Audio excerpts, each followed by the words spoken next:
abrir contigo pensando em qual Brasil a gente deve acreditar. Existe um Brasil que remete a risco. Um Brasil que vai naquela, para muita gente, média de Brasília. Nota 5, 6, 7 em alguns momentos. Um Brasil que tem mais preocupação em segurança jurídica.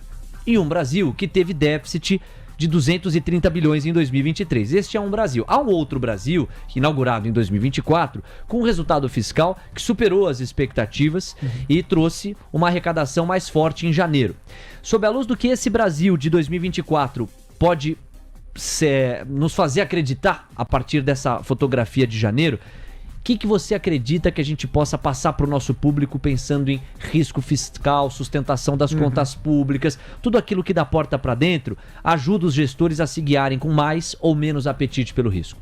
Perfeito, Léo. Bom, eu acho que olhando para as teses, né, para os pilares que sustentam a movimentação do Ibovespa, obviamente que a gente tem os fatores externos, China, Estados Unidos principalmente, e internamente eu acho que a grande questão que se dá nós temos a trajetória de juros aqui no Brasil, que a princípio, todos sabem, né, a trajetória é para baixo. Tem essa expectativa, né, de melhora dos resultados corporativos no decorrer de 2024, grande influência aí da queda dos juros. E tem o pilar fiscal, né, que é sempre uma incógnita, né, sempre é um medo ali para o investidor. E na minha opinião, na minha percepção, é o pilar mais fraco da tese Brasil, no que a gente acredita que poderia, né, ser o desempenho das ações brasileiras durante esse ano. E claro, né, eu acho que toda notícia que envolve ali uma arrecadação que veio acima das expectativas aí do que o mercado estava esperando, ela é boa, ela é bem recebida, ela é positiva. E eu falo isso, Léo, no sentido de que, infelizmente, né, o nosso Brasil escolheu o jogo mais difícil. A gente gostaria que ele tivesse escolhido o jogo mais fácil, né? O que seria esse jogo mais fácil? É você saber, né, que você hoje... quando você olha ali para países emergentes, é um jogo de resta um, ou seja, você tem que fazer a sua parte para chamar a atenção no mercado global. E quando você trabalha no sentido de que para você ter um bom resultado fiscal, você depende do que você vai arrecadar e não do que você poderia cortar de gastos, é nesse sentido que a gente fala que o Brasil acabou escolhendo aí o jogo mais difícil. Tá? Então, obviamente, a gente é brasileiro. Eu sou estrategista de ações, a gente torce para que o Brasil dê certo, a gente quer que o Brasil dê certo. Esses números melhores são bem recebidos, eu acho que a gente acaba, nesse sentido, começando o ano bem, só que quando a gente começa também a olhar o ano, algumas vertentes importantes que fazem diferença para a tese Brasil, que é preço de commodities, e a gente vê as commodities caindo, né, iniciando em baixa, acaba entrando aí no radar, no alerta, no sentido de que poxa, será que vai ser tão bom quanto foi o ano passado?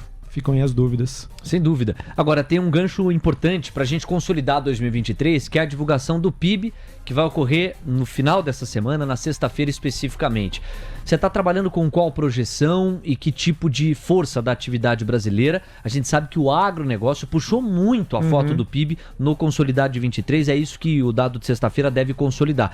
E para 2024 já se fala também acima das projeções iniciais, num crescimento na faixa dos 2%. Queria te ouvir sobre esses dois aspectos. Perfeito, Léo. Bom, a Genial Investimentos, né, nosso time macro, está com uma visão um pouquinho mais pessimista, tá? A gente, a princípio, estava esperando um crescimento de 1,4 para esse ano, mas muito provavelmente eu acredito que isso tende a ser revisado para cima. Assim, Léo, quando a gente olha para a composição do PIB, realmente, eu acho que ano passado a gente teve uma grata surpresa aí do agro, o que eu acredito que não possa acontecer neste ano, tá? A gente vem acompanhando aí inicialmente uma queda de preços das commodities, a gente vê ali o agronegócio como um todo, né, numa situação um pouquinho mais difícil, teve esses fenômenos climáticos recentes que acabaram prejudicando aí também em termos de safra. Então, olhando, né, para os resultados corporativos, eu sempre gosto de acompanhar a temporada de balanços, separar o que é doméstico, né, separar o que é exportação, para a gente ter uma sensibilidade, e eu consigo enxergar que e acredito que o que pode sustentar, né, essa expectativa, inclusive de melhora para o PIB brasileiro neste ano, vai se dar ao cenário doméstico, né? A parte aí que a gente vem acompanhando de melhora do mercado de trabalho, né, renda disponível, os investidores aí comprando grandes bancos, né? A gente vê uma situação dos bancos aí bem melhor, e não tem jeito, né? Banco é proxy de crescimento econômico.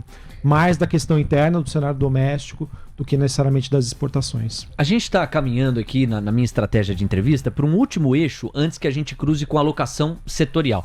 Antes que a gente pegue a maneira como você está enxergando o tabuleiro internamente, a gente vai deixar os Estados Unidos mais para frente no nosso papo, mas eu preciso de um último eixo para a gente fechar o teu entendimento de Brasil e aí eu pretendo te endereçar a pergunta como é que isso se dá na prática pensando em setores e afins. E qual que é o último eixo que eu separei? Vamos falar de Copom, vamos falar dos próximos passos da política monetária. Nós já temos uma trajetória descendente da Selic e me parece unânime que nós venhamos a ter mais 2 cortes de 50 pontos base. O grande X da questão é com qual taxa terminal da Selic a gente pode sonhar. E aí, por mais que eu queira deixar os Estados Unidos para o final da nossa conversa, é uma variável que a gente vai ter que antecipar para agora, porque depende muito das Fed Funds, né? Exato, não tem como, Léo. Eu até comentei hoje no nosso Morning Call de que o Brasil, né, a Bolsa Brasileira, né, o Ibovespa, ele está Powell dependente. Muito bom. O pessoal fala, né, tá data dependente, macro... Não, o Brasil está Powell dependente, porque é o que vai acontecer lá, vai ditar o ritmo do que o Campos Neto tem de espaço aqui de redução da nossa taxa de juros da Selic. Apesar desse susto que a gente vem acompanhando em termos de inflação no Brasil e no mundo, eu acredito que isso acaba sendo um movimento, não digo de curto prazo, mas algo mais específico, tá? Eu acredito que a gente ainda tem espaço para ver números melhores aí de inflação no decorrer do ano, e muito disso é fruto do que a gente já vem acompanhando, né? Queda de commodities, essa deflação que a China exporta. E com esses resultados melhores aí do fiscal, eu vejo que isso dá espaço para que o Copom consiga fazer o seu trabalho. É o que você disse. Para mim, acho que tem espaço para mais 2 cortes de 0,5%. O mercado começa a se dividir ali a partir de agosto, se vai ser 0,25, até quando vai se estender. Mas eu acredito, a princípio, a minha expectativa é de que a Selic termine ali próxima dos 9% neste ano de 2024. E o que pode ou não acelerar, obviamente, é o que vai ser decidido lá nos Estados Unidos, tá? Não tem jeito, Powell dependente. E muito na minha opinião, mais do que a inflação, Léo, eu vejo que é a atividade econômica, tá? Acho que isso que vai ser mandatório ali para a decisão aí do Fed, se ele vai ou não iniciar o quanto antes esse corte das taxas de juros por lá. Isso me interessa aprofundar contigo. Vamos entender melhor a tua premissa. Quando você diz o Fed vai olhar mais para a atividade do que para a inflação, na prática você está dizendo o quê? Porque a atividade segue firme, segue robusta, com o mercado de trabalho apertado por lá. Exatamente. Para mim, acho que essa é a variável que mais o Banco Central norte-americano teme. Como que eu vou ter espaço para reduzir juros se a atividade ainda está robusta? Tá? Então, inclusive, né, eu acho que o número também do PCI que vai ser divulgado na quinta-feira é muito importante nesse sentido, porque até mesmo o Fed declarou, né? Sim, a inflação ao consumidor nós olhamos, mas para a gente o que importa é esse dado aí do PCI. Então, para mim, a mensagem que foi dada é no sentido de que a inflação ela deu esse susto, sim, mas a maneira, né, com que ela foi, digamos, se chegou nesse número, vai muito na questão da parte de aluguel, né, de casas, que é um fator, né, que acaba influenciando bastante no CPI nos Estados Unidos, mas que muito aí vem se discutindo sobre a metodologia, como esse número é divulgado, enfim. Então, para mim, o que vai ser mais importante aí nesse sentido do Fed ter espaço ou não para a condução da política monetária, muito do que a gente comentou aqui, do que eu comentei anteriormente, dessa inflação alimentar, dessa deflação de China, é a atividade econômica, né? Dele se sentir seguro de que, poxa, eu vou poder baixar os juros, mas que não necessariamente eu preciso esperar a inflação chegar para a meta, porque isso vai ser uma consequência de uma redução de uma atividade econômica mais contida. Bem interessante. É como se num cenário, por mais contra-intuitivo que pudesse parecer,